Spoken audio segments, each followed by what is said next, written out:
Let us proceed now for the example of Newton's law of cooling.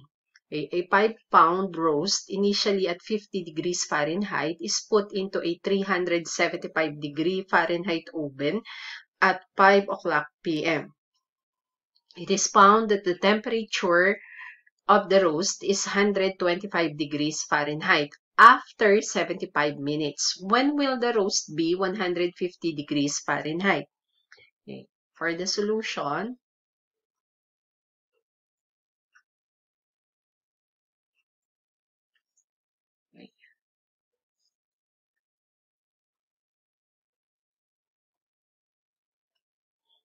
take the basis of the time t is equal to 0 corresponding to 5 o'clock p.m.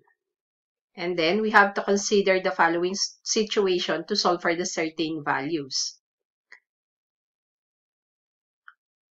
At temperature 0 time is equal to 50 degrees Fahrenheit to get the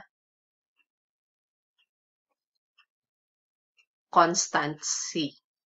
Then for letter B, temperature at 75 minutes is equal to 125 degrees Fahrenheit to obtain K. While the third condition, the temperature at time unknown is equal to 150 degrees. This one is to obtain the final result T. Now, substituting your M is equal to 375 for this given 375 degree Fahrenheit into the basic equations. We have dt over dt. Using the formula, we have equal to negative k t minus m. Okay. Now, substitute your m, which is the derivative of t with respect to t, is equal to negative k t minus 375. Now, okay, using the variable separable, we have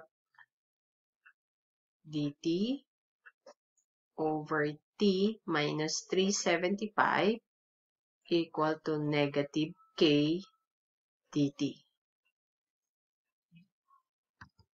Integrating both sides, we have the integral of dt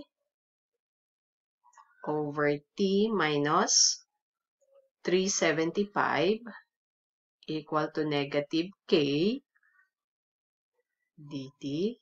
Therefore, this one is ln t minus 375 equal to negative k t plus c sub 1. Okay. Simplifying this one, okay, the above this equation can also be rewritten as t minus 375, removing your ln here, that is equal to e to the negative kt. Since this one is constant, we can say that this one is e to the c1. And e to the c1, we can substitute c2, which is equal to e to the c1. Okay, therefore, this one is t minus 375 equal to c2 e to the negative kt. Okay. Then substituting the first condition, where t is equal to 0 and your temperature is equal to 50 degrees Fahrenheit, we can get this one. Okay, we can also rewrite this one as 375 minus t is equal to negative c2 e to the negative kt. And let your c2 negative C2 is equal to C. Okay, rewriting this equation, we have 375 minus T is equal to C e to the negative KT. And then substitute the first condition. We have 375 minus T is equal to C e negative KT. Okay, 375 minus 50 is equal to C e to the negative K. The time is 0. Remember that e to the 0 is 1. Kaya we have 375 minus 50 is 325 equal to C times 1. Okay, therefore, this one, your C now is equal to 325. Okay, thus we have the general equation that your 375 minus T is equal to 325 e to the negative KT. Okay. With the second condition, letter B, with the second condition that your T is equal to 75 minutes and your temperature is equal to 125. Okay. From the general equation, 375 minus T is equal to 325 e to the negative KT. Okay, therefore, substituting, we have 375 minus 125 is equal to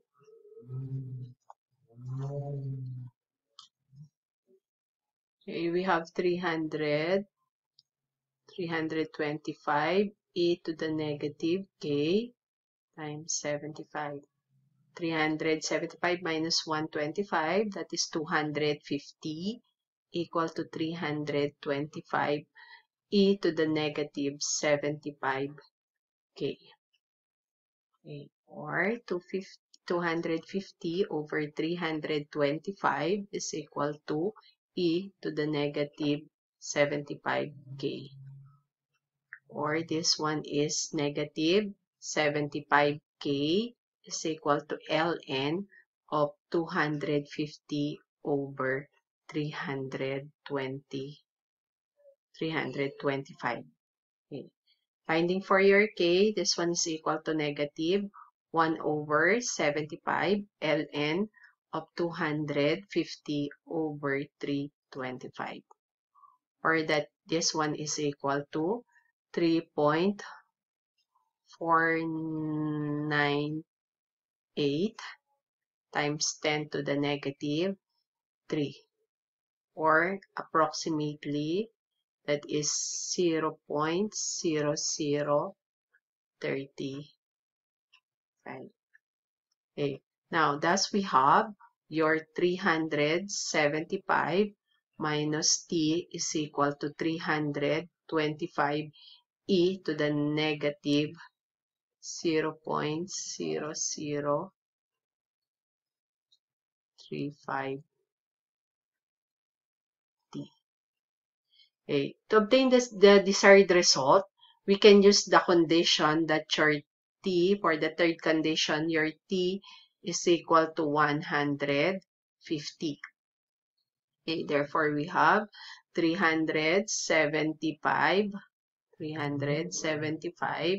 minus 150 is equal to 325 e to the negative 0.0035 T. Okay. Therefore, we have negative 0.0035 T is equal to ln 225 over 325. T is equal to negative 1 over 0.0035 ln 225 over 325 approximately equal to, this approximately equal to 118 minutes. Okay, Thus, the total cooking time required is 118 minutes.